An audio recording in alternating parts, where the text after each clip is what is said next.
नमस्कार फ्रेंड्स मु विस्मय बाबन आपण माने देखछंती स्वयं ज्ञान दोकान। फ्रेंड्स आज आमे कथा हबा आम आदमी पार्टी रा सांसद राघव चढ़ांक विषय रे। साधारण लोक मानक पई संसद भीतर प्रश्न करी आज से दलीय पदवी बाद पड़िछंती। आम आदमी पार्टी तांकर कंठरोध करिछि।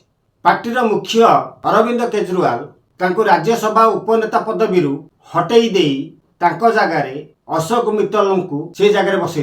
पंजाब राज्य राज्यसभा सांसद भाव में निर्वाचित होई संसद को आसीथिले श्रीजुक्त राघव चढ़ा। जड़े राजनेता हिसाब से गरीब खटिकिया लोक मानकर समस्या साधारण लोक मानकर समस्या को लेकिन संसद में स्वर उठाइबा कौन किसी भूल कथा कि आज्ञा ताले कहीं आम आदमी पार्टी राघव चढ़ा विरोध में एभली पदक्षेप नेले।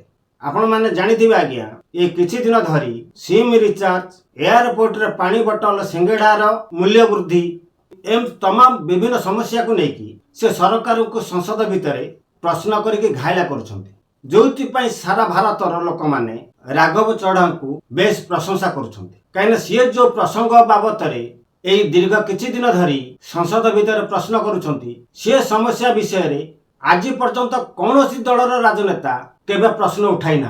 तेणु जो वर्तमान समय सारा भारत वर्ष में लोकप्रियता बढ़ी चली। आम आदमी पार्टी कहबार कथा मूल्यहीन प्रसंग बाबत प्रश्न करी राघव चढ़ा को टाइम वेस्ट करथिले। या केते दूर ठीक आपण माने विचार करंतु। राघव चढ़ांकर जो लोकप्रियता बढ़ी चली वर्तमान ता हजम हो पारु नहीं पार्टी मुख्य अरविंद केजरीवाल। तो फ्रेंड्स यही आज प्रसंग ये बाबद आपण मानकर मतामत कौन निश्चित भाव कमेंट माध्यम जनइबे। तबे वर्तमान पे रहउछि नमस्कार, जय जगन्नाथ।